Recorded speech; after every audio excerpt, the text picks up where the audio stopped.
am super excited to introduce my guest. He's a talented actor. You may know him from his work in John Wick 2, The Wrestler, Public Morals, House of Cards, Brooklyn's Finest, World Trade Center, just to name a few. He's even got his own rock band called Dirty Old Gangsters. I want to welcome fellow Brooklynite Wash Stevens to the podcast. Welcome to the show, bro. Oh, Billy, thanks for having me, man. I appreciate it. It's been too long since I've seen you in person, pal, but I'm glad to get you. I know. I've been busting your chops for a couple of years to come on the podcast, so I really appreciate you, coming on. I'm bobbing and weaving, but you had me on the ropes. Now I'm here. Here we go. Here we go. Yeah. So, I created the podcast to inspire young artists to follow their dreams, right?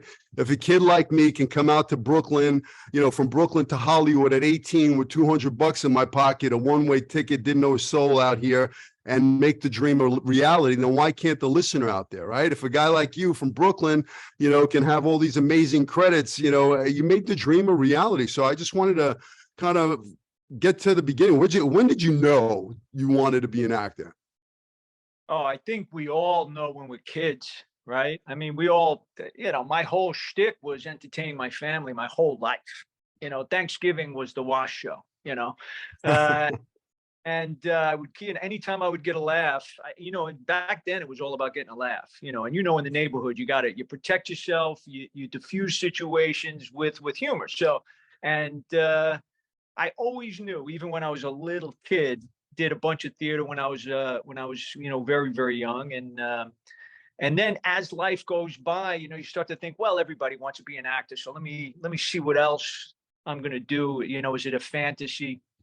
But, it just kept calling.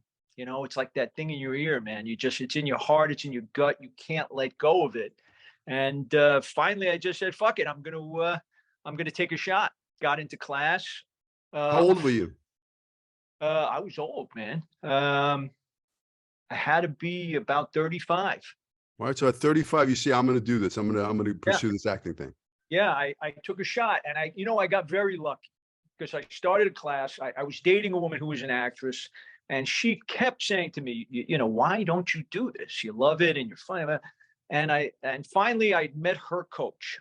And she said, take the class. If you don't like it, just walk away. Just have a good time with it. Well, I fell in love with it.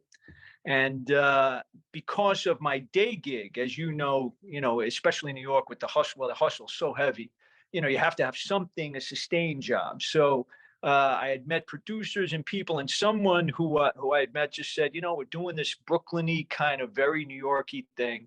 I'd love to get you to read for the director, who was Joe Bologna, fellow Brooklyn. Right. So I go in to play a bodyguard, with Renee Taylor and Joe Bologna. And I improvised with Joe for like 15 minutes. Like the audition was one page, those first auditions that you get. I was only in class for about 2-3 months at the time. And Joe and I hit it off, and it was a lot of fun. He was a great guy, may he rest in peace. Anyway, so, and he booked me. So I go in to do the gig. It's a one-day gig. After we're done, we're walking back. It was in City Island in the Bronx. Remember when we used to go up there for food? Yeah. Anyway, so we're walking back to the trailers, and he comes over and he goes, hey, remember how Joe used to talk? Hey, Wass, ask you something. If I sound a little more like Pesci than Joe, but give me a little creative, nuance. So he says, can you afford to join SAG if I Taft Hartley you? And I just said, well, how much is it? And back then it was like $1,100. So I said, he said $1,100. I said, well, why? He goes, well, because I'm thinking of combining a few characters, and I want you to play all of them. You're going to get about 30 days on the picture. And I said, 1,100. Fuck yeah. When do you need me, man? And I went the next morning, signed up for SAG. He Taft Hartley me in, and that was it. And I've been running ever since. That's amazing. So wait, let me get this straight. So you're in acting class for a couple of months. You get your first audition. You go in there and you land your first audition and get Taft Hartley. Correct. Wow. Correct. You know, I don't know a lot of people. That's, I don't know, my story is, when I came out to Hollywood at 18 with 200, right? That money ran out real fast. I said, I got to get an agent, I got to get an agent. How do I get an agent? So, I got a list of agents from the Screen Actors Guild. And this is back in 85, where there was no phone, cell phones, GPS, none of that shit. I got a map and I literally went, Thomas guy. Yeah, the Thomas guy. A7, So I literally banged on door to door to door to door in Hollywood, going down, Hollywood Boulevard, El Centro, and I'm banging and I'm getting no's, doors slamming in my face, get lost, whatever. I went through the A's, the B's, the C's, all the way. I found an agent at Y, the Yanez Talent Agency, right? Good. But I had to go through all the no's to get the one yes. Yeah, that one yes got me. I'm sorry to interrupt. Again, Billy. Yeah. The one yes got me my first audition, which was a guest star on the Fall Guy with Lee Majors. Oh, I love Lee. Did you book it? I booked it. I got my SAG card. And I was off to the races. I had just arrived, and here I am. I had money to pay my rent. Well, I tell you what. What you say there is the key to the success in this business and in this industry. Okay, because it could take, everybody says overnight success. Well, we both had that first job, right? But then I don't know how long it took before I got my next one, Yeah. So it's like, 4 years and overnight. But tenacity, the love of what, and knowing that you can't do anything else. See, that's the key, and the love of what we do, because there's a lot of no's. And someone who doesn't have that love of it, that passion for it, they're going to get discouraged, right? I mean, look, I get discouraged, still to this day when I know I crush something and you got to wait, you don't hear it, maybe you don't get it. I mean, that's just the nature of this industry. But, the Brooklyn part of you, the taking no for an answer, not taking no for an answer was what kept you going, kept you confident, the love of what you wanted. That tenacity, right? Kept going. A lot of people would have given up, and the key to me, anybody who is committed to this, I think can succeed to a certain extent. There's, you may not be Tom Cruise, but there's like 5 people at that level. And then there's, thousands and thousands of actors who make a very, very good living doing what they love. So the key is tenacity and knowing it's the only thing that's going to make you happy, and you knew it. And you came out, you didn't take no for an answer. You kept going, you had that Brooklyn street in you. But, a kid from Ohio who's got the love, or anywhere in the world or in the country, if they have the love for it, if they have the tenacity, you just got to not take no for an answer. You just got to you got to keep studying. I stress this, you and I have both been teachers for a very long time. You got to have craft. There's natural ability. And a lot of this is who you are, and filling a role with who you are. Because think about it, even as method actors, we use our own lives, our own histories, our own stories, our own psychoses, our own, to create character. Sure. You have to just believe in it, and you have to study, you have to have some craft, because to do something, and you and I both know, when you're doing something over and over and over again, and for those of you who have not worked, who are watching Billy's podcast, there's a lot of redundancy in what we do. And you have to get to that place where you can go over and over and over again. And it takes craft to be able to regenerate that and to go there over and over again. I know I jumped the gun. We were talking about No, I love it. Yeah, but I always, I talk about this because there's a lot of people nowadays too that have come out of nowhere, never studied. But the amount of, it's going to be limited where they can go. There's a very, very small handful of people who have that ability to go places that they need to go when the camera's rolling or on stage over and over and over again. And you need a technique to do that, and that's what you teach, and that's what I've taught and teach. And, it's very important to have that in your back pocket, and there's stuff that you read and you're there. You know, you look at an audition and it's like, got it. And It's there's mine. stuff that, yeah, own it. And you can find the truth in it immediately. Yeah. You know, viscerally, you feel it in your gut, you know, you feel it in your heart. Sure. It's not a mental thing. Although there is brains that comes into this. We'll talk about that later, but you got to feel it viscerally. And then there's stuff that that you look at and it's like, okay, what am I going to use for this? Right? Because it's not triggering, you know, and if you don't have that, if you don't have the tools that you teach, you're not gonna be able to go there. Yeah, I don't teach acting. I teach, truth. I want what part of your soul can you hand over and leave there on the stage or in that film or whatever. I don't want to see anybody act. Yeah. Everything that's ever happened to you in your life, the good, the bad, the ugly, all that shit, that's your gold as an actor, man. That's what you want to mine. That's what you want to expose. You want to be vulnerable. You want to be truthful. You want to play. You want to take all that, and that's to paint the canvas of the scene, Correct. And it takes balls, pardon my French. It takes absolutely to reveal that, to be naked. And I don't mean literally, in figurative. But that's what acting is.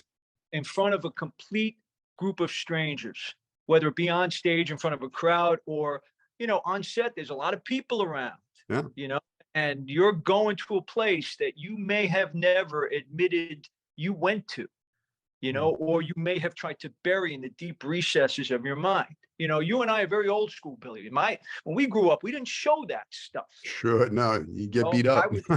You'd be fighting. Yeah. By our fathers. Exactly. Or mothers. No, you don't show that. Yeah. So that was something that we had to overcome, just the two of us and many, many people, because there's still, to a certain degree, a stigma for revealing that. Sure. And the key is to be in the moment, in the truth of it, in the honesty of it, with no walls up. Living it moment to moment with no walls up. And it's very difficult for people to do. Yeah. It's most people live their lives behind a wall. And our job is to rip the wall down and to show people the most vulnerable, the most sensitive, the ugliest parts of yourself. And we got to do it over and over again. Yeah. I stress that because for a long time I was teaching on camera technique, and the thing, you can get there once, twice, but when you're shooting a master and you get rid of that, you lose it completely in the master, and then they reset and you got to come back, and the star gets his close up first, especially when you're starting out and you're just getting your, and then you got 7 hours later from the first take of this scene, you got to get back to that place. You better be willing to drop those walls. Sure. And you better be able to find where you were the first time, or your close, or they're not going to use your close up, or your close up is going to be surface. It's going to be an idea of where you went truthfully 7 hours ago. Sure. And nobody wants to see fake. Nobody feels fake. That's when that's when you go to the kitchen and get some snacks when the movie is on.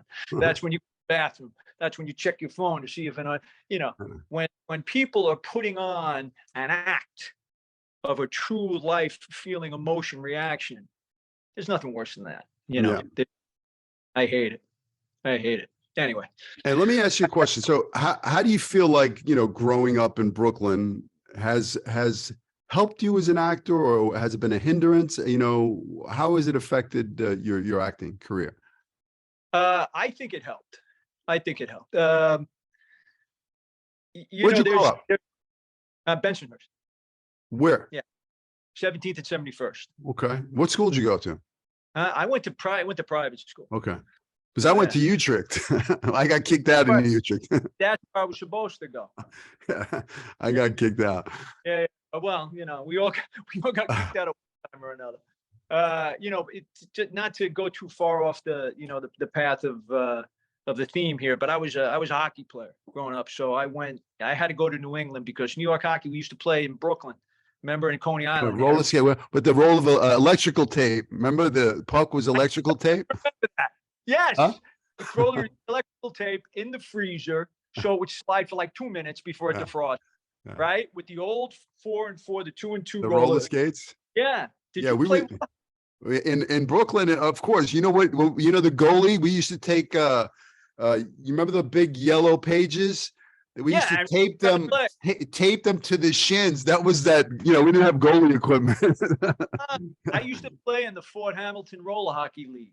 Oh yeah, I played there a couple of times back in the day. It was more like a brawl with a stick and it's a roller-rama. Oh, yeah. It was the best. It was the roller derby with hockey. Roller derby. Yeah, my dad worked at Paragon. Remember Paragon? Sure. Okay, so so I played for the Paragon team. Paragon, for those of you who are not from New York City, is a sporting goods store that's been around for a very, very long time. So my dad ran that place. So I playing when I was around 9, 10 years old, and I played on their team for a while before I got all my sporting equipment. I don't want to plug them because I got bad feelings about them now, but that wasn't great. That was the only place. That was the place. Yeah. That was the place. We used to get on the train, come in from the neighborhood and pick up our stuff. So, but you know, going back to being from Brooklyn, I mean, I know when I came out to Hollywood, people were like, the accent. You really need to lose that accent, you know, you really, you know, and I was like, fuck you, you know, because I was like, listen, this is what separates me from all those other guys. All right. This is who I am. So I knew what I was selling to Hollywood. That role on that Fall Guy, they were looking for a street kid. He was a leader of a gang named Billy. His name was Billy, and he was the leader of a gang trying to bully kids to deal drugs. I mean, it was like perfect.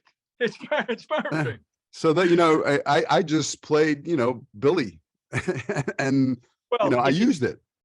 If you think about it, we always use ourselves.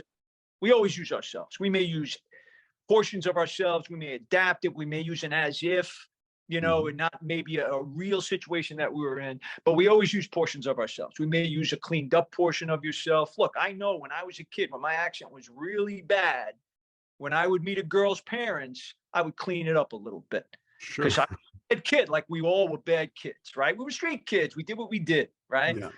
But unless the old man was a knockaround guy, you didn't want him to know that this was your thing. So that's a character. Sure. Right? When you're with your boys, that's a character. Yeah. When you're alone with your girl, that's a character. Everything. And so, you know, being from Brooklyn, we got to see a lot of different types of people. And we also learned, like we talked about right at the beginning, when you got 1,000 no's before you hit Y in the book, we learned tenacity. We learned not taking no for an answer. We learned to not take shit. True. And, you know, not to get negative about the business or the town, but it's a hard place. Hollywood is a hard place, and it is a business for most people. We're artists, so we take things emotionally, viscerally. We feel everything. We take it personally, and there's a love there. So for us, every note hurts a little bit. Yeah. You're gonna laugh. As we're speaking, I thought I turned it off. My manager is calling me right now. Let's hope it's for something good, but I'm gonna stay on. Good luck. Yeah. Well, we'll take it. But if you don't learn, if life is very easy for you, if you don't have the tools to deal with adversity, it's a very tough business, a very tough industry to be in. You know, you have to learn how to scrap, how to throw your hands, how to stand up until the bell rings, how to keep punching. Mm-hmm. You can't give up. Yeah, you're going to get knocked down. Oh, you got to get back up. A lot. Even those people who hit right away, going to hit us. It's inevitable in the business because styles change, you know, genres change, things change. It's an ever evolving industry and business, and so you have to be able to cope with the adversity of it. And, you know, if we learn nothing in Brooklyn, it's how to roll with the punches. And that's a very, very important skill, you know, and if you think about it, even in old school Hollywood, most of the people who founded this industry were New Yorkers, transplanted, tough New Yorkers. So there's that element. And so it's important. So I think it helped also being in New York, you know, you see a lot of different people, you know, so An when you're acting class every day. every day, riding the Every, subway is an acting class. And back in the day, I used to tell this to my students, and I still do it now, but it used to be something that I did on purpose. I would see a homeless guy, I would see a couple fighting, I would see whatever, a little kid playing with a sure. toy, and I would study it, Hmm. you know, because there's mannerisms, there's a dialect, an accent, Sure. physicality. I just recently played a homeless crackhead in a film called Signs of Love.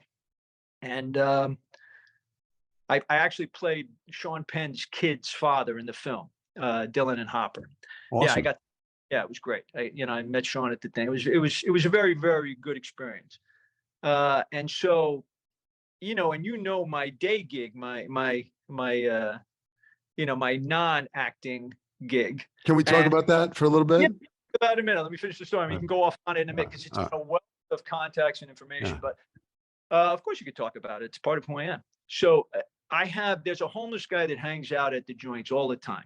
Okay, Julio. I love this guy. I've been taking care of him for years. When COVID was hitting really bad, I was giving him money every chance I got. Anyway, he's a great guy, ex-Marine, but became a crackhead. He fell on hard times, and it's an addiction. It's very hard to overcome. But I utilized a lot of his mannerisms, because I'm playing a crackhead. But the guy had a great heart, and so does Julio. He just came upon hard times, couldn't control himself. It's addiction. It is what it is. Mm-hmm. But, some of his things I kind of implemented. I call it, when I use my Julio, my inner Julio, and that is a great thing about being from New York City. Yeah, You're love that. Not driving everywhere. You're not sequestered from the rest of the world. You are, as soon as you leave your house to go to the deli, and for those of you in Los Angeles, delis are basically little small stores that are all over the city, like every 10 feet away, and you can buy everything you could ever need. Yeah. You can get an awesome bagel that I've been jonesing. The best. Okay. So anyway, so you run into, you are accosted by humanity as soon as you door. It's a constant interaction. It's an improv class to the nth degree. Okay. Yep. Every interaction, you have to be a different person with everybody you deal with. Okay. Because some people are not going to take the hard edge shit that we grew up with. You got to learn how to soft soap. You got to know when to use which part of yourself. And that is why I think being from New York and Brooklyn was one of the best parts. Plus, we play, and so did you. We play a lot of tough guys. We play a lot of street guys. Yeah. We have to know where that comes from. There's nothing worse than seeing somebody. And please, anybody who's out there who's a friend of yours from Orange County, I can't stand seeing a gangster from Orange County. Come on. Okay. Yeah. It doesn't work. It doesn't work. Yeah. So but we grew up around the real guys and we know their behavior. We used to see them. I used to hang out with them. I ran with them. So, when I play those guys, I just steal from the guys I grew up with, all their behavior, the way they dress, the way they walk, the way they talk, everything about them. I mean, that's, an actor prepares. There's the research right there. But we grew up around that, surrounded by it. I mean, I can't tell you how many guys I played from the neighborhood, that I took his walk, his accent, his behavior, I stole that shit. It's data from my actor toolbox.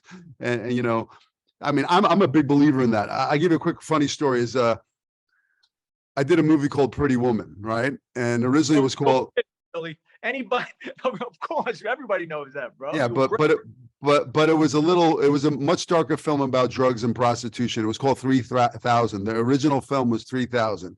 Right. And it was a dark film. It was not the Cinderella version. There was the drug dealing pimp, and that was my character, Carlos. So right. Julia Roberts owes me money. Her roommate owes me money from doing drugs. I'm trying to get her work from me. The original script, he kicks her to the curb at the end of the film. And Laura Sandra Como ODs. I mean, it was a darker film, right? But when I got the audition for it, I was living in Hollywood. Like Hollywood Boulevard was like 3 or 4 blocks down the street. And I was like, I got this audition for this Hollywood Boulevard pimp. So I said, all right, I walked down to Hollywood Boulevard. Back in the day, there were pimps and prostitutes on the, hanging out on the streets. I befriended a pimp. I said, oh, I'm an actor. I'm doing research. And he was this cool guy, man. He's Jose. He had a hat, this really cool hat. And I go, yeah, which you stole. Yeah. I go, where'd you get that hat? And he said, Hollywood Hat Shop down the street. I was like, I went to Hollywood Hat Shop, got that same exact hat. He had a dress shirt he cut off the sleeves and I went to Goodwill. I got me a nice flashy dress shirt. I cut off the sleeves. He had a tattoo on his arm. I put the tattoo.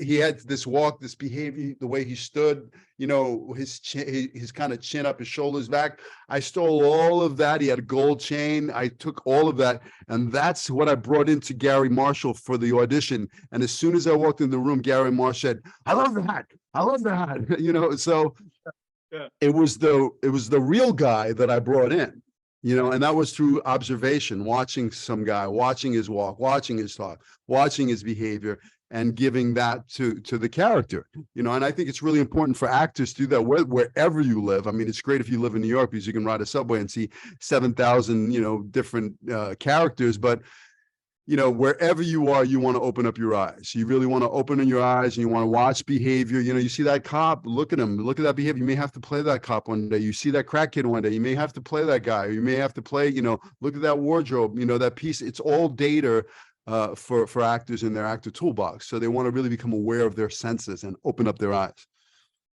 Well said. Correct. And I couldn't agree with you more. You call it the actor toolbox. I used to call it the emotional Rolodex. But nowadays, nobody knows what the hell a Rolodex is. What do I need? What do I need here? So you roll up, okay, and then you can use something from your own life or something that you saw and you experienced. The key is to be open and non-judgmental, because you can't judge the characters you're playing. You can't. Sure. Yeah, bad guys don't think they're bad guys. No, bad guys, and you and I both know some of the worst guys are the most charismatic, funny, charming guys in the world until they're not. And it's knowing when to, I was going to say pull the trigger, but that's too literal. It's knowing when to flip the switch. It's knowing when, because, bad guys don't walk around snarling and growling. Bad guys have kids. Bad guys go to PTA meetings. Bad guys have wives and moms who they adore. So if you look at something too literally, also, I know I'm segueing into something else. You're going to play a stereotype. You're going to play an idea of a human being who may have gone in a different direction. So you have to be open to it, and you can't judge these people. There's always a reason why people are the way they are, and it generally, in my opinion, I hope you agree with me. And if you don't, I'd love to talk about it. It comes down to their vulnerability from when they were kids and how they learn to protect themselves. Sure. From being a mess all the time, from walking. You hit the nail on the head. Their public persona. So that's exactly it. So, but the key is to not, as you're absorbing, you have to make it your own. Okay. So you can see a guy, why did Carlos wear that hat? Like what was it? What was he guarding? What was he protecting? And the actors have to remember, it's not just the edifice. There has to be a reason. There's always a reason. And it may not be obvious right at the beginning, Example, this is something that I used in a movie a long time ago. And then the woman that I taught with for 20 years, Susan Batson, whose birthday was yesterday. Happy birthday, Susan. Happy birthday, Susan. I love Susan Batson. So do I. I've used it because there's the thing of never being fulfilled, never having enough, never filling that hole, using food in a way to try to squash or push down that need, that vulnerability, is something that I've used in a film. And Brad, I don't know if you've ever noticed, I guarantee you did. Brad Pitt is always doing this, always plunging, always going in. And most, it resonates for people as a need, but they don't really understand where it comes from. You and I knowing that that's a choice. hungry on set and he's eating a bag of chips. There's a character, there's a human being, the person he's playing in this movie or whatever it is. There's a reason why they can never have enough, you know? And so it's interesting because I didn't take it from Brad. I took it just because I had a character who just always needed more, always needed more. So I made him walk into every scene and walk out of every scene. And I made always something in his mouth, always never had enough. He was a race car driver. So he always needed more and he was always moving, you know, and that's a way of implementing, but you have to understand why, you know what I mean? If you put something on, it's never going to feel right. Yep. Unless you identify with it. Why do I do this? Why do I wear the chains? You know, why do I wear the pinky ring? You know, Absolutely. You got to know, and you got to know from the audition, because it's very smart to dress the part in an audition. And it's much easier now because we're doing all self-tapes. You know, the businesses changed to self-tapes.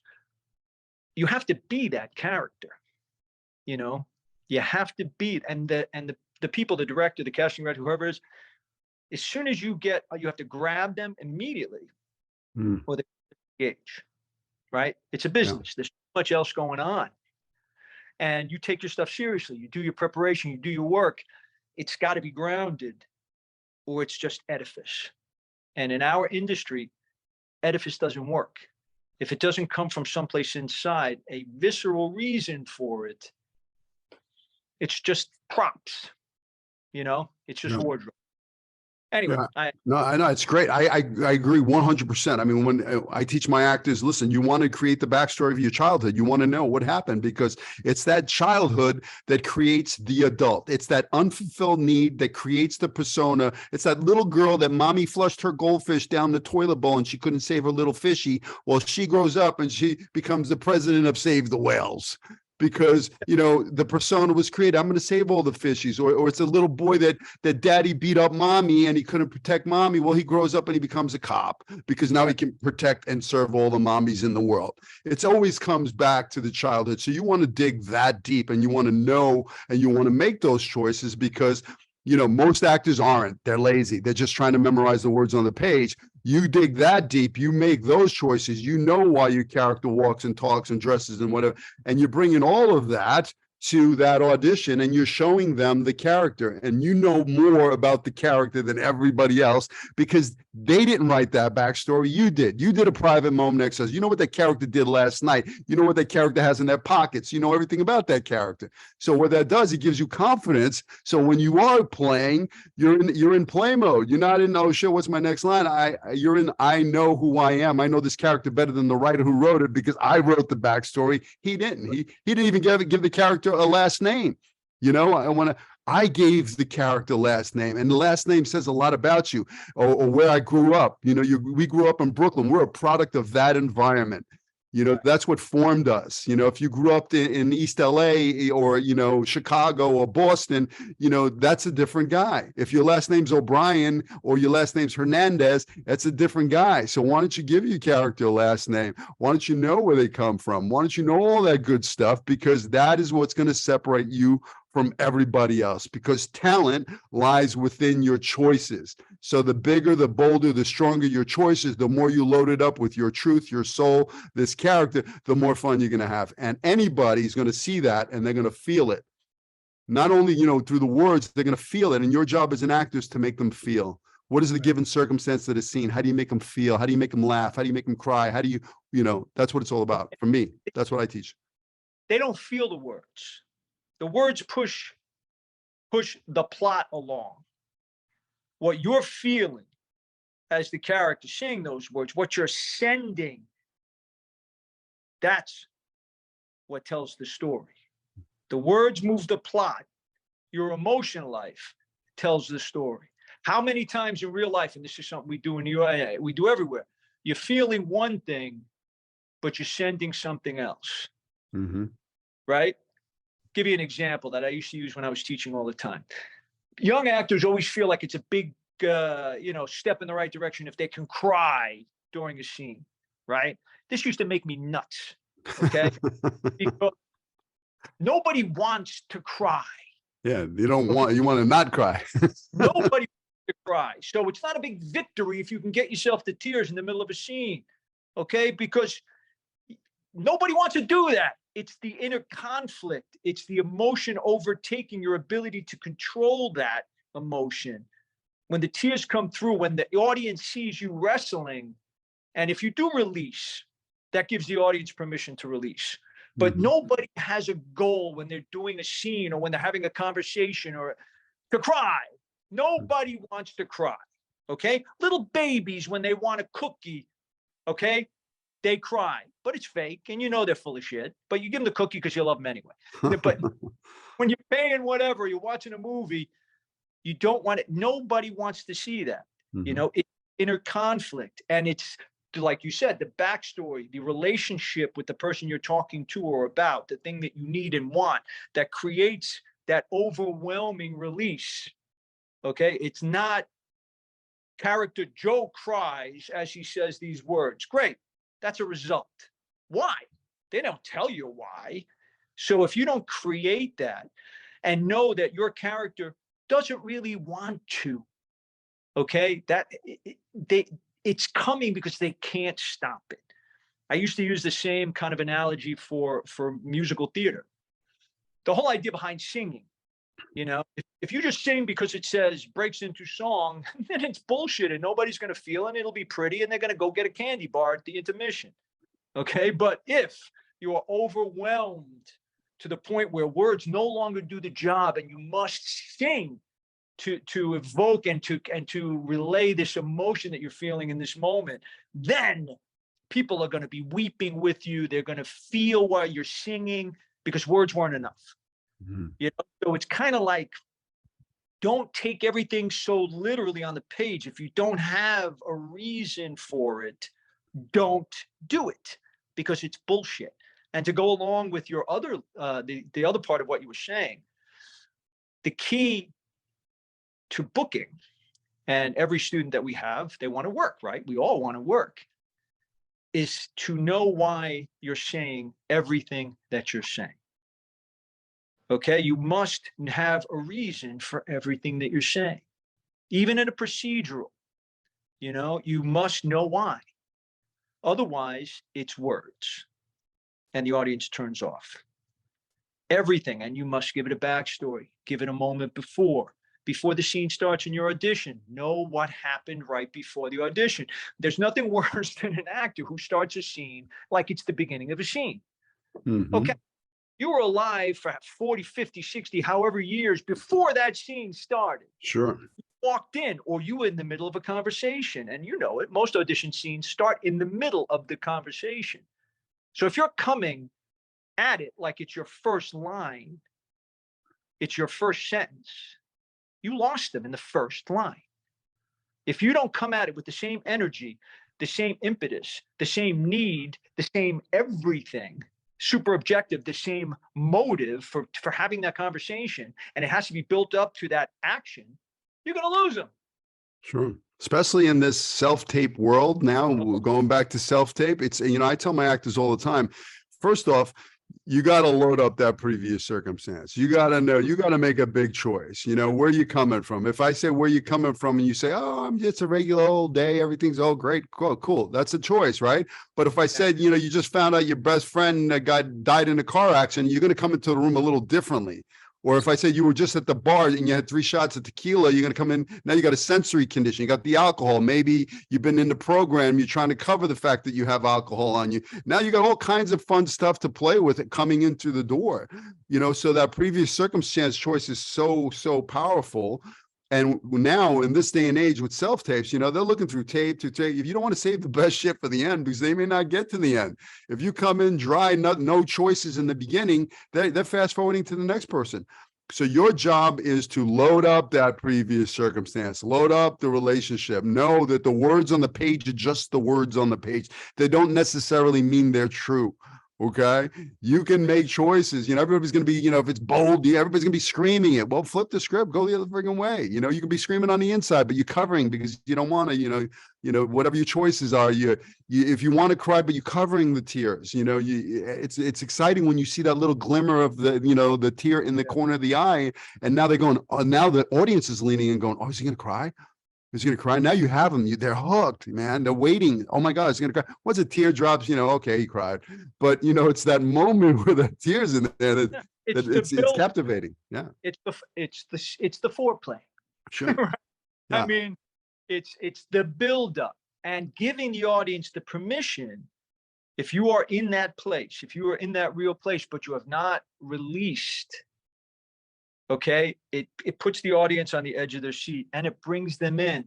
As soon as you are playing or you get to the end, the result, they check out. So it's that tension also, that tension, which is so crucial. And like we said, because unless you're at the height of an argument, you're not screaming, and nobody screams the whole time in an argument. Well, maybe my father did, but that was a different. Okay. You go at things from different angles, right? We're constantly trying to figure out how to get what we want, our super objective in a scene, the scene that is life. What do I want? Okay, this is not working. Nicey is not working. Maybe I'm going to get a little aggressive. Maybe I'm getting a little threatening. Maybe I'm going to go passive aggressive. I don't really want it. There's a million different ways to go after the same thing. Sure. Now, if you don't create who your character is, if you don't give yourself where you walked in from, you're not going to know intellectually where that character would go.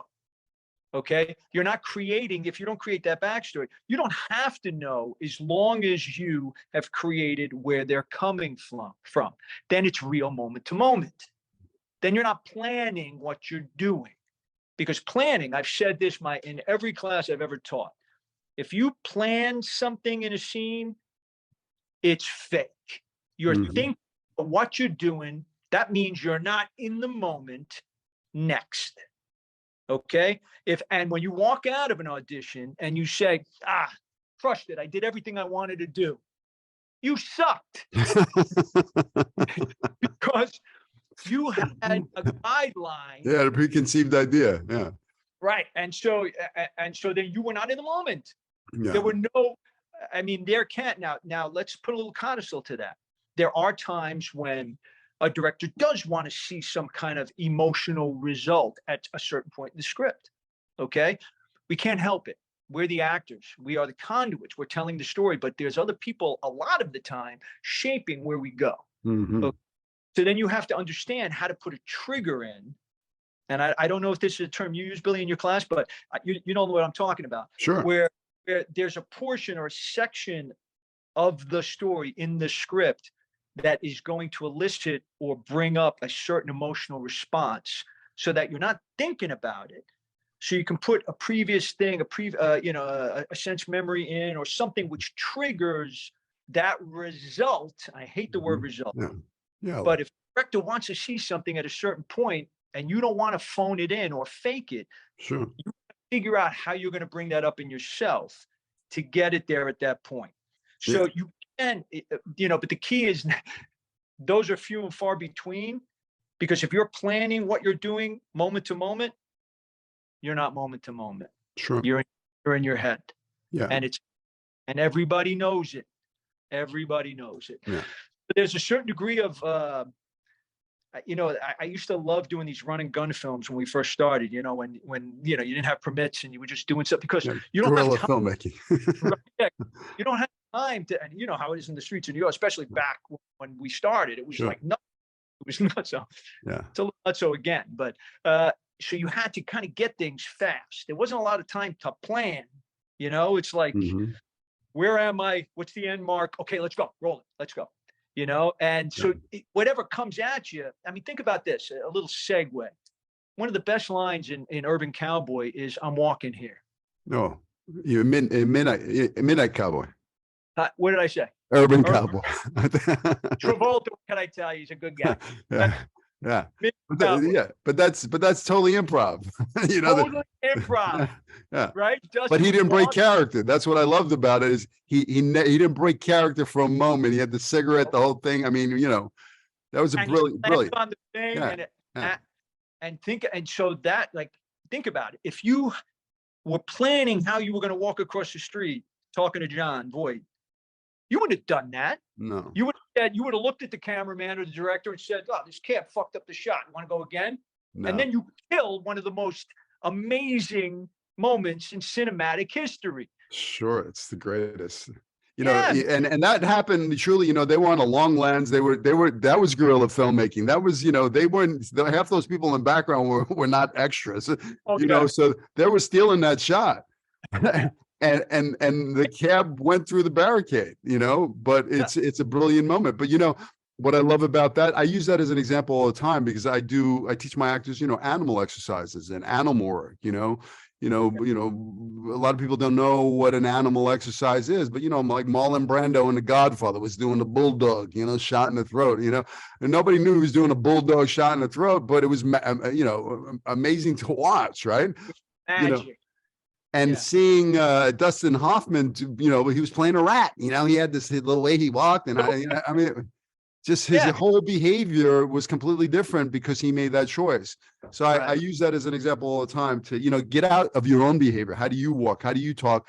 Find, try on an animal. If your character were an animal, what animal would they be? Try it on, put it on, see how it fits, play with it. We teach the same stuff. Animal to me is one of my favorite first choices. And that's mine too. Because it gives you your walk. Yeah. It gives you your reaction time and your volatility, right? I play a lot of bad guys. So if I need to be, a little bit more reserved, I'm not going to use what I would use. I mean, I've used snake a lot, because they lash out and and there's almost no warning with a snake, and they're very, very slippery. I've played slimy guys. So, you kind of have to get that physicality where you glide instead of, bulldog. And so it gives me kind of the direction of where I'm going very often. I mean, I always go with the need of the character first. I always go with the vulnerability. And then most of the time I'll go with what animal is this guy? And then the rest of the stuff comes in, but it's interesting. I didn't know you taught that as well. Oh, that's my favorite. My two favorite exercises is the animal exercise and the private moment exercise. And I use them together. So I'll be the animal in the private moment. And I'll find my space, I walk around their space, I mean, I once played a Cuban cowboy. It's like, how do you play a Cuban cow? I'm a kid from Brooklyn playing a Cuban cowboy, right? But, I went and I went to Goodwill and I got me some cowboy boots and I got me a cowboy hat and I got me, Wrangler jeans and I got me some country western CDs and I got all that shit. And I went into his world. And as soon as I found his animal, and then as soon as I stepped into the boots, literally stepped into the boots, like walking in high heel shoes, all of a sudden, and then put those Wrangler jeans on, all of a sudden I found his walk, the way he moved, and then playing in the animal, I found his behavior and his voice and all. I mean, it all came from, an animal exercise and a private moment exercise. What animal did you, can I ask? He was kind of like a chicken, like he was kind of the way he moved. Yeah, he had a little, I mean, I've used a lion, I've used,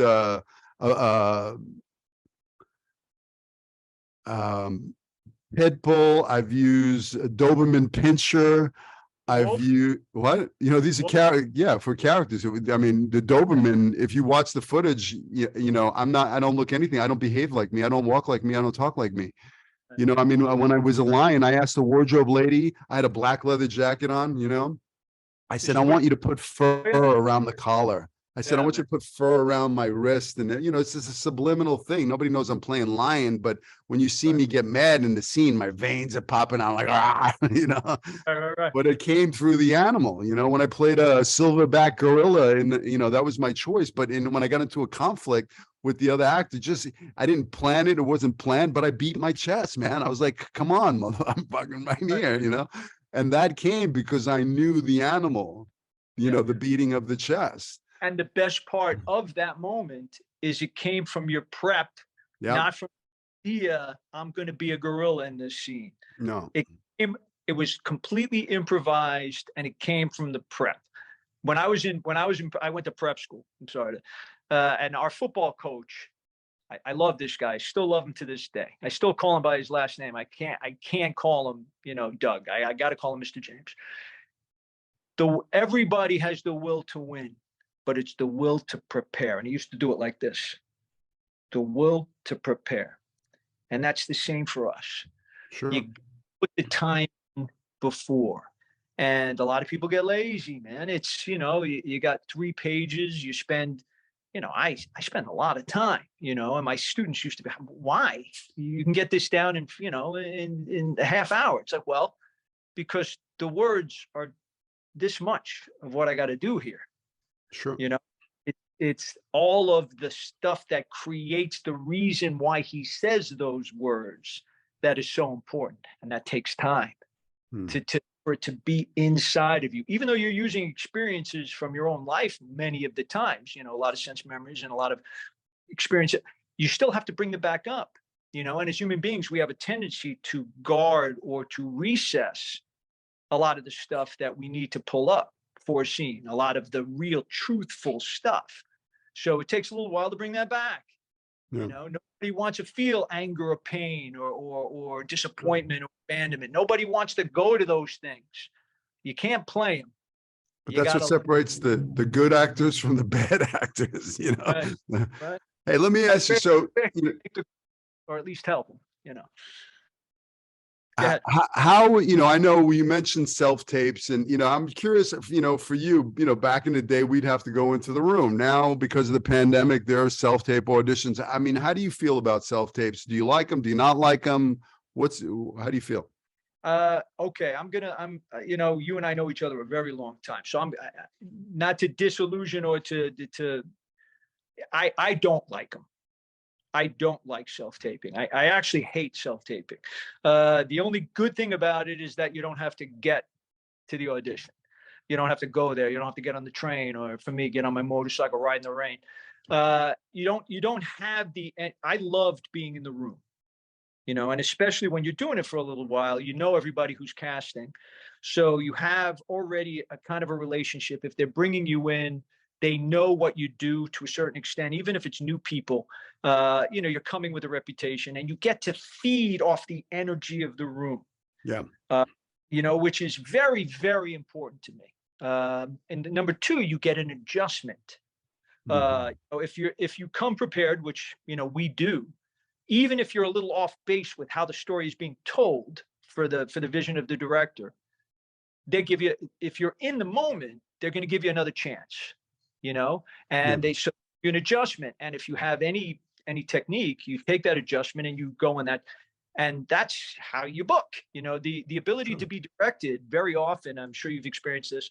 Directors, especially in callbacks, or they'll direct you just to see if you can be directed. They may love what you're doing, but they may be afraid that you're too fucking headstrong, and they're not going to be able to change what you're doing. So they may throw something at you which makes no sense to you, just to see if you could take an adjustment, and if you have any skill, or if you're already open, right? Because we've done the prep, we can go in any direction with the scene, Sure.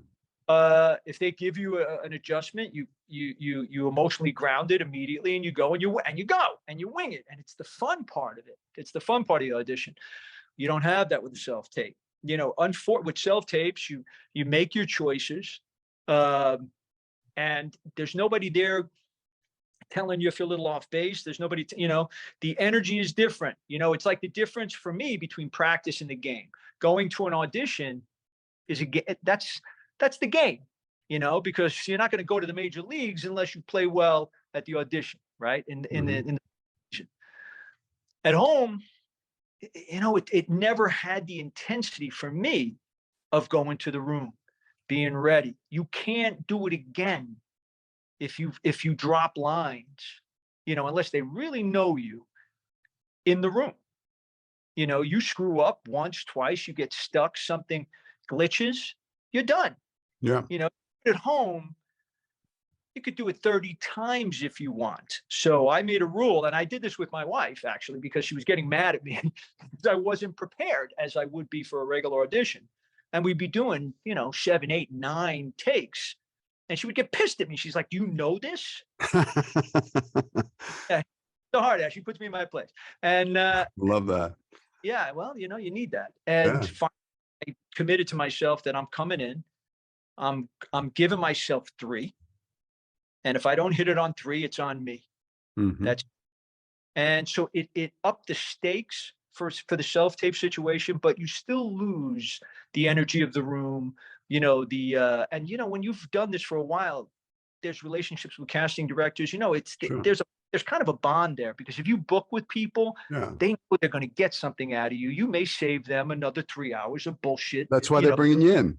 Exactly. They want you to book. Yeah, you make them look good.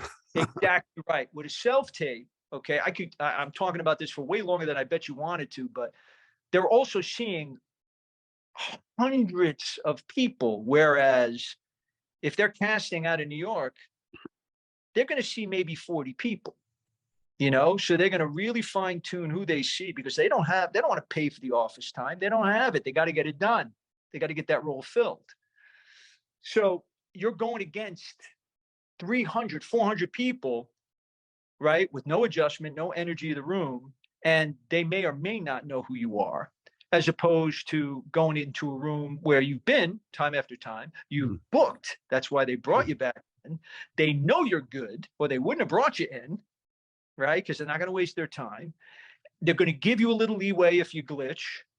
They're going to give you an adjustment if you're a little off base. And if you're in the zone, you're going to feel their energy. Sure. I mean, you feed off of it. When a room is with you. I've walked out the room going, I got that part. And the phone rang by the time I got to the car. Ring, ring. Right. Very rarely do you walk out, unless you're kidding yourself, and say, nah, I sucked. And you hear something. Or conversely, I was like, when I walk out and I have no idea what I did, but it feels good. Yeah. I know I'm in the game. Yeah. It goes back to what I said at the beginning of the interview. If you walk out and you're like, crushed it, did everything I wanted to do, you're not, no good. You're in your head, but if you walk out and you're like, man, I have no idea where that went, but it felt great. And the energy in the room felt good. You're in the game. You got a shot. Yeah. For me, I personally, like I agree with everything you said about, you have casting directors that know that they love you, they cast you before, they're bringing you back in. It's family. You coming in, they want you, they're rooting for you. That's a different energy. I do mock auditions here with my actors, and I give them that same directive feedback. Okay, I love your choices. Can you give me something else? And then they give you the same exact shit, and it's like, okay, you're not directable. So I train my actors to, when preparing, try it every which way, okay, follow your instincts, go this way, and then flip it, go the other way. So when you get into that room and that director goes, can you give me something else? You already have something else lined up and ready to go. Yeah, I got something else. And you flip the script on them, you give them something else, and they go, wow, that's an actor that's directable. I love that. So, you want to give them exactly what they asked for, because that's a test. They're going to throw you the curveball. You want to knock it out of the park. Now, that's why I love the room. Now, I found that, I teach it here at my studio with my actors, and I put a lot of actors on tape when they have their self-tapes. I got agents calling, I got a wait list. The agents call me up, please, can you get my actor in? They got a self-tape due for a big thing, whatever. And I try to get him in here, because I've got a reputation of, if I put you on tape, you're booking that fucking part. And next time I got a big one. Yeah, but I'm serious. Agents come to me because when I put my actors on tape, I give them the performance. I give them everything. I fill that frame with everything. I'm not the fucking wrinkled curtain with the sides in the hands, when they see my piece of footage, it got the wardrobe on, it's lit right, it's framed right, the sound is right, everything about it. It's like they could take my footage and put it right on their fucking TV. It's that good. I'm giving them the performance, and then I'm loading it up with big choices, previous circuit. There's so much choices going on in there that you're serving it up going, this is the character. Here you go. You're welcome. I've done the job for you. All you got to do is put this on the film, you know. The writer didn't even know how cool this character was. Exactly. But that's your job, is to change their mind. They think they know what they want till they see you, and you came in with an accent, or you did this, you know. It's like, I tell the story all the time. You know, one of my TV series, but, you know, in 1987, I landed my own TV series. I started the Fox network, right? They were looking for a surfer dude from Venice Beach. That's how they described him, with a parrot on his shoulder, right? And I read this shit and I went, no. I said, I see him like the Fonz. I grew up watching Henry Winkler. You know, he's cool, leather jacket, snapped the, you know. I saw a guy named Vinnie Barbarino on Welcome Back, Kotter. He had a Brooklyn accent. He was kind of like not the brightest, sharpest tool in the shed, you know. I remember a guy, you know, the 68 Elvis comeback special with the leather jacket. You know, I took all of that and I put it together like this, you know, and I created a character, and that's what I brought into the room. The leather jacket, the wife beater, the gold chain, the hair, the thing, the accent, whatever. All those guys were surfer dudes. I walked in and I changed their mind. And you know, the show took place in Venice Beach, but I was a kid from Brooklyn who lived above the garage like the Fonz. And then they started writing in the newspaper, the Fonz of the 80s, but I just sold them exactly what they sold me as a kid. Right. You know, so it's your job as an actor to change their mind, man. It doesn't matter what they're looking for. You can show them, with your choices, you can change their mind. Yeah, I'm going to tell you a quote that I've used for 23 plus years of teaching, and feel free to use it, Billy, if you don't have your own version of it already. It's never wrong if it's real. Period. Okay, it may not be the way they wanted that storyline to be sold or told, but it's not wrong if it's real. If it's an idea, I don't care how Spicoli you are playing this surfer dude. If you're putting on and he's writing it down, I love it. If you're putting it on, if you're playing it, I don't care how by the book it is. It ain't real. It's wrong. And your story about your first series is exactly what I'm talking about. You came in with, and if you remember, Venice Beach back in those days had a real rough edge too. So not completely inappropriate that a cat from Brooklyn moves into Venice. Yeah. You know what I mean? You can walk to places. Sure. You know, you don't have to drive it's not complete. And there was a lot of hard rocks out in Venice in those days. I mean, it's kind of been sequestered into a much smaller section, but you know, it was a very smart move, and you could bring complete life into it because you knew it. Sure. So you false, nothing, and you convince the writers and the directors and the network, this is the way we got to go, because you were so real they couldn't see it any other way anymore, and that's what we got to do. You've worked with so many huge directors. I mean, you've worked with, you know, Anton Fuqua, you work with David Fincher, Darren Aronofsky, Oliver Stone. I mean, you've worked with some of the, you know, the biggest of the big boys in Hollywood. You know, what are some of your biggest takeaways of working with those directors? Well, good question. Wow, nobody's ever asked me that question. Takeaway from working. You know, it ties into what I was just talking about. Interesting segue. They just want to see real and the truth. And these guys are smart enough to cast in a way that they know that almost by accident, they're going to get the person who that you're being hired to play. You know, they're smart. You know, Oliver is a fucking brilliant guy. Okay. Darren is a neighborhood guy. You know, he's a Brooklyn guy. Is he? Yeah. Anton is a tough guy. You know, Antoine, he's a tough guy. You know, Fincher, I didn't really get to talk to him too much, but he's very meticulous. So you got to be prepared. You know, these guys, what did I take? Okay. From Fincher, I learned to be ready to do a gazillion takes. From Darren, same. Because he knows exactly what he wants. But I'm going to tell you a quick little story about the wrestler. Okay. And any of my friends who watch this, they might have heard this story before because it's a good one. With the wrestler, I waited a while to get that job.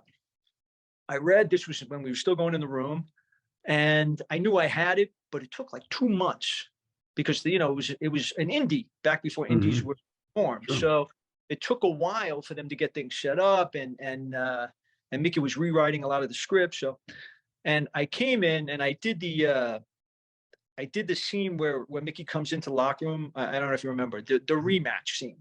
Yeah. Yeah. And we did it on a different day. I was in shooting a different scene with them, and Mickey cut himself for real in one of the fight sequences. And Darren wanted to get the real blood. So he's like, "Wash, you ready? Can you do it?" I'm like, "Yeah, let's do it." So he throws us into that room and we do the scene, but Mickey was so in the loss of the daughter, it was very flat. So we finished that day and Darren comes, "We're going to do it again on the regular day." Okay, great. Whatever, man. You owe me for the month, right? So we come back and we're doing it. And he shoots Mickey a gazillion times. Mickey Rourke. Right? Mickey Rourke. Yeah. Is out there, Mickey Rourke. And they never turn it around on me. So I leave this day thinking, pardon my French, son of a bitch, I'm a dirty one. For those of you who don't know what that means, a dirty one means that you can see my ear while I'm shooting Billy. Edge of the frame to show that that the guy in the frame is talking to somebody. So I go home, I'm pissed. I call my manager. He's like, "What are you going to do?" It's Darren. He's an artist, So, okay. Darren calls me a week later and, I got his number in my phone. Pick it up. "Hey, D." He goes, "Wash, we didn't cover you the other day." I'm like, "No shit, Darren." And he says, "Well, why didn't you say something?" I'm like, "It's your movie, man. You want me to tell you to move the camera and cover me?" He's like, "Well," he goes, you mind coming back in?" I'm like, "Bro, you own me to the end of the month. Just tell me what." There. Okay. I come back. We booked the day. I come back in. Mickey's getting his extensions redone. Okay. They're ready to shoot the scene. Mickey's in hair. Darren comes to me and says, "Wash, you mind shooting it with his body double? My close-up." "Nah, no problem. We've already done the scene 150 times. I know where Mickey goes with it. No problem." So we do it, 2 or 3. Great. You good? You feel good with it? I'm like, no. Give me one and don't say anything. Just let me do what I want to do. And he goes, "Yeah, you want one more?" I'm like, "Yeah, just give me one more." But just so that's where the thinking 2 words rematch came up. He comes running in. He goes, "Oh my God, I fucking love that." He goes, "Can you do it again?" I'm like, "Bro, I could do this all day. Just keep the camera rolling." Right? Changes the lens, punches in, we get the close up, and that's what they wound up using. The stuff with a body double on the 3rd try. Awesome. Okay. Right? So what did I learn from that? It's never wrong if it's real. Darren does 80, 90 takes. Wow. He's known for it. Okay. But when it's in the zone, if it's right, if you're living it, it only takes 2. Yeah. Well, he's looking for real. Yeah, he's looking for real. That's awesome. Yeah, and Oliver, what did I learn from Oliver? Same exact thing. Now, you worked with Oliver twice, though, right? You did a small thing early on, and then I did Nixon with him. And then I did World Trade Center. Yeah, so he hired me twice. Nixon was the 2nd movie I ever did. Right. So did you have a relationship with him after that he thought of you down the road? No, I don't think so by that point, because right after we did Nixon, we did hang in New York for a little while. He's a New York guy, and his mom lived here. He used to spend a lot of time here. But then then we kind of, just like everything else, we went our separate ways, and I hadn't spoken to him probably 8 years, 10 years. And that was a straight offer, I think, for World Trade Center. I think they hired somebody else. I didn't even read for it the first time. And I think someone dropped out in the 11th hour, and we didn't close my deal on that one, which is some of my favorite stuff that I've ever done. And working with Maria Bello was a real honor. And you were great in that. Oliver's awesome. And Nick, I mean, I love that guy. Nicholas Cage. Yeah. And we shot the studio stuff right by where your acting school is. We shot in Manhattan Beach. There's a big movie studio. Okay, yeah, right up on Rosecrans. Yeah, they built the wrecked towers on that lot. So Really? we shot the some of the exteriors and some of the interiors in New York, and then we did the rest of it out on that lot. So yeah, what did I learn from it? Just it was funny. I came in. It was a stressful scene. We find out that he's alive and blah blah blah. And I was sitting all day, Billy. I was in my trailer. My call time that day was like 6 a.m. We shot some exterior stuff. They didn't get it. And then I was off until it was night. And I'm thinking about this scene the whole day. You know how much that's, just stressful, because I knew I had to get to a certain place. And when you can't hold it, you got to just let it go. And I came back in and I was tense. And Oliver he comes in, he leans in the window and he goes, how would fucking Wass do it? Just like that. And I'm like, okay, get away from me. And drive the car. And I just brought it from my own gut, not thinking about, and that's what they used, I think 2 takes later and that was it. And he let me improvise, which is not something Oliver likes to do. You and both know film, you have a lot of leeway. TV, you have almost none. Sure. Oliver, he was one of the guys that let you, he liked riffing, and I had, from everybody that he wanted you on book and just don't. And I riffed. Paraphrases, no ad libs, no nothing. I mean, and I even said something like, I'm going to kick his fucking ass or something like that. And he kept it. He used it in the movie, Love it. Anyway, so yeah, what I learned different things from everybody that I've worked with, Thank God it just together, I love when I turned on. I was watching John Wick 2 with my son, and you pop up, and the biggest smile comes to my face when I see on TV or in the movies. I got to tell you, I'm proud of you, brother. I'm trying to remember, how did we meet? I think it was like, I believe it was like the 80s, 87, 88. I had a TV series, and I was coming to New York, and I was going to the clubs, and I'd come, and you were like the gatekeeper at the hottest clubs in New York City. I don't remember what club it was. Do you? I think in that time period, it was either Marquee or the Tunnel, and I'm leaning towards the Tunnel. Yeah, so I think it was the Tunnel first, and then I used to see you at the Marquee. But I mean, you were the guy, the legendary doorman to the hottest clubs in New York City. I mean, you're the gatekeeper. Well, as a Brooklyn guy, it served a lot of purposes. At that time I was in law school, so it was paying bills, right? And I needed a night gig because I had class during the day. I was going full time. Believe it or not, I was actually a practicing attorney for a little while before the acting bug took over, and that was the end of it. Wow. Well, actually, the acting bug was always there, but I just pushed it down until I fostered it. I'm trying to, where the hell was I? So yeah, I took the night gig to pay the bills. So, and it was a great combination of everything we loved as guys from the neighborhood, because, there was mad girls everywhere all the time. I was fighting every day, which is something, it's Saturday night. The old neighborhood. But you were a monster back in the day too. Yeah. You were like, you were yoked up. A very good friend of mine who is an actor, and him, said to me, back in those days when I was about 100 pounds more than I am now, 100 pounds, no shit though. Yeah. I'm not.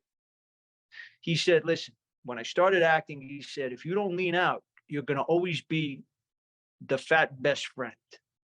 I'm like, I'm not fat, I'm fucking jacked. He's like, yeah, it doesn't matter. You're always going to be the best friend. Want to be the star of the thing, you got to cut weight. And, I listened to what he said, and then I saw a couple of pictures at the beach, and I said, yeah, I think it's time. And so I just got serious, man. I just, as part of my preparation, as an actor, I leaned out, man. And then you look great.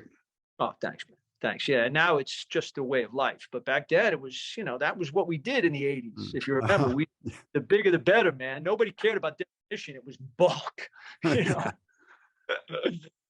Yeah, and so I just took that, you know, the nightclub stuff, and it was a way. This is very important as a young actor, especially because when you're, and I know you understood this because when you went out to Hollywood, you know, you basically had a few shekels in your pocket, and that was it.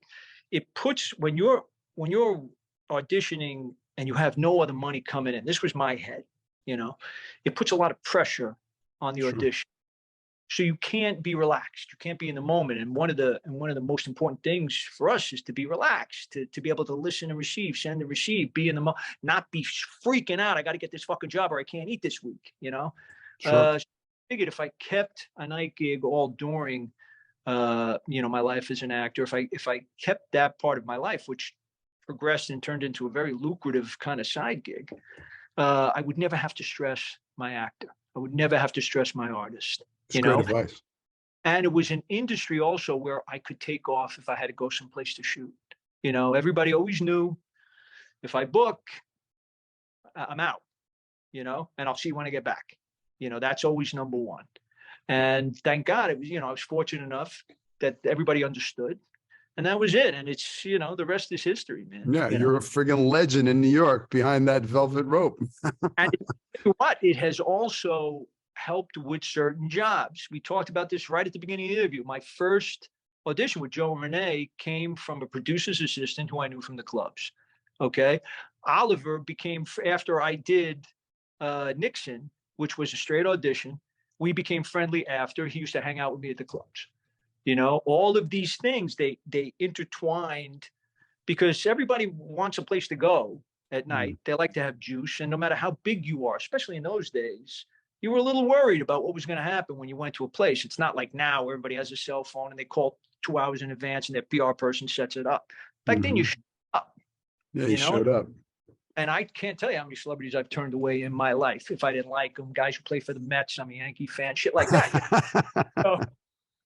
So, you know, in those days, so they always want, so it was a nice kind of intertwining thing, you know, and it didn't get away. You know, I could study, I could take class, I could work, and I could still get to the gig at night and pay the bills if I was slow for a couple of months.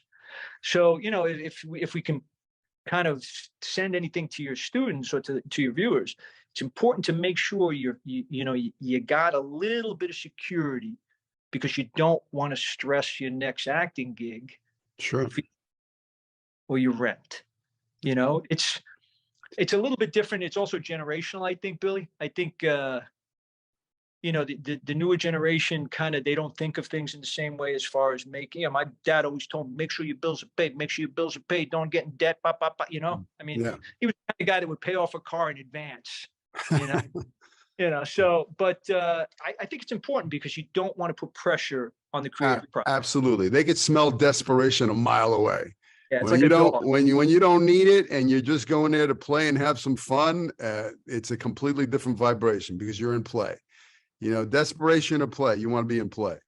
You know, I mean, for me, I don't know if you remember, my side hustle was I did magic. I was a magician. You know, I had sleight of hand. I do remember that. You know, yeah, I do remember that. yeah. So I mean, I didn't want to work at you know, a bar or wait tables or whatever. So I put on my tuxedo, you know, and I'd go and I'd work the VIP rooms and then the clubs in Hollywood, and then, you know, I'd come out, I'd make $1,000 in a night. People putting $100 bills in my thing, you know, buy me martinis, 8 martinis later, and you know, a stack of hundreds. You know, I was making money. And even though it was your side hustle, you were doing it on your terms, Sure. and you were the boss. Yeah. The key, you just said, oh, my battery's going soon too. All right. Let's wrap it. Yeah, the key there is the desperation element. Mm-hmm. And it's why also, I don't know if this is something you tell your actors, but I often say it, and you can disagree, feel free, of course. I tell them to only do extra work for a very short time to maybe learn the process, to be familiar with that, because you don't want people to see you as an extra. Sure.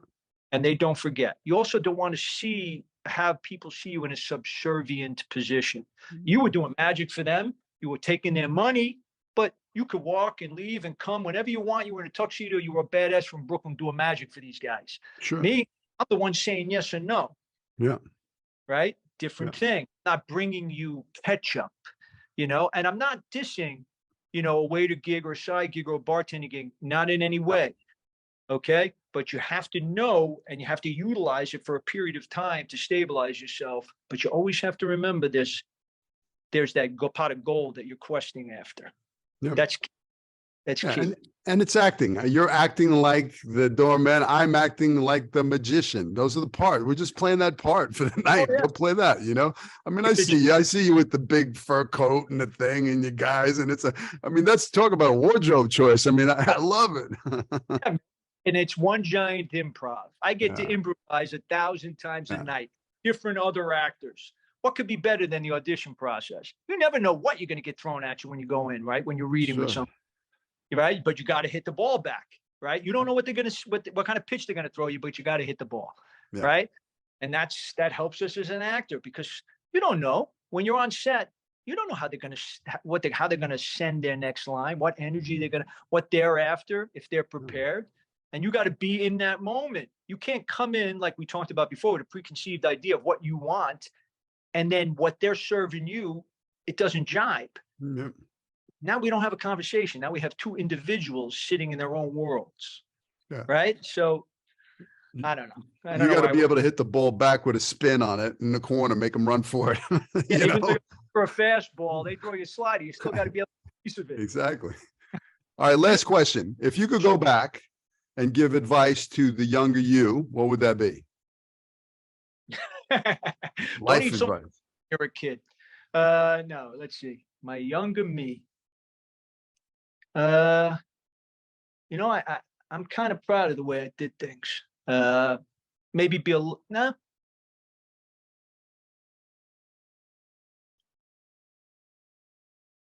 No, do it the way you did it. Never give up. Never stop punching.